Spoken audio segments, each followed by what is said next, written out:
Now let's get into some library. So just so you know, I've just finished up an internship with the Society Library. So it's more a digital library. And one of the videos that I made with them as a multimedia intern and with my production background is basically a video about the importance of libraries, especially in the United States context with the recent book bans and all the rest of it. We don't have to get into it, but like, the library as a third place, as that kind of community driven thing. And I love that the predicate of your title, designing with communities. And that was a huge deal, is that each individual library and each individual community within each individual city are kind of completely different. Obviously there's some frameworks and things that can help out. But my question really is, if you initially with your dissertation went into community or with libraries, and then finally with the city is not as computer kind of coming back to libraries, what was the biggest change in your learning, or what can you kind of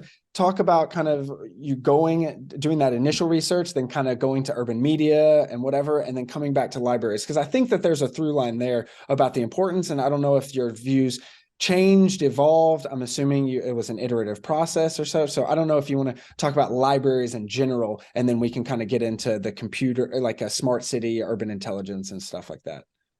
Yeah. So I think one of the things that I'm glad that I did I wouldn't have called it ethnography back then, because I always felt like anthropologists owned ethnography, and there was a very steep barrier to entry to meet an anthropologist's definition of ethnography. But I did field work for my dissertation. I went to Seattle. I wanted to choose an architecture, a case study that was kind of an instantiation of a media architecture. But I also wanted to look at the mediated processes of a design. So how, for instance, in Seattle for my dissertation, and then in 15 cities for my first book, I kind of expanded beyond. I used the dissertation as a model for a methodology that I then replicated in 15 cities for a much shorter time frame in each place for the first book. But I really wanted to look at how these different cities, if you were building a public architecture, that even back in the late 90s, early 2000s, when I was doing this work, people were still at that time saying this is one of the few remaining public spaces, freely available public spaces that you don't have to pay to enter in our cities. People are still saying that today. Also, with something people are saying today is that like libraries are not just books. People were saying that back then too. And actually, for most of their histories, libraries have been way more than just books. So I wanted to look at how libraries are spaces that accommodate multiple media, and how, in order to involve their communities, different stakeholders in the design process, so that there could be a sense of ownership and representation in these spaces,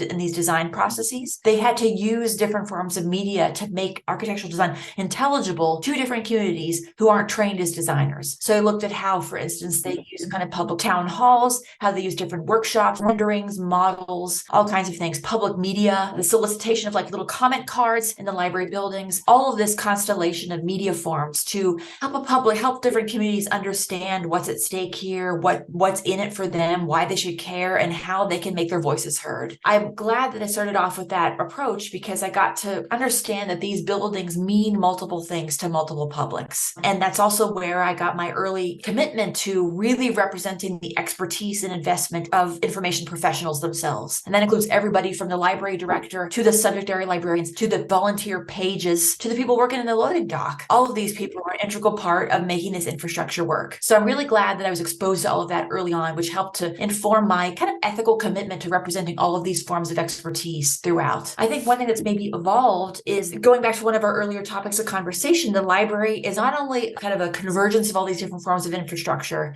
but the library is a space where we can actually build public, digital, public interest infrastructures. So my research on libraries parlayed into actual kind of on the ground collaboration with libraries for the past 20 years. Right now, I'm the president of the board of the Metropolitan New York Library Council, which serves about, I don't know, several hundred libraries in the city. I'm not sure the exact number. I think it's close to 300 now, but it's everything from like the Museum of Modern Art Library to the New York NYU Library to all the public libraries in the city to these tiny startup kind of alternative libraries and archives. And they're working with folks who are directing and working in various capacities with functioning libraries, not just as a theoretical concept. I'm realizing in more recent years that they are the space for the design of technology. They can be, if we fund them well and recognize their expertise, they can be the site for R&D, for the development of technologies, of new interfaces, of new kind of research discovery tools. If they were funded well, they could be a site of like a public alternative to Google, if we wanted that. The space for communities to build their own kind of community networks, building their own internet that embodies their own values rather than privacy, data extraction, education kind of monetization. So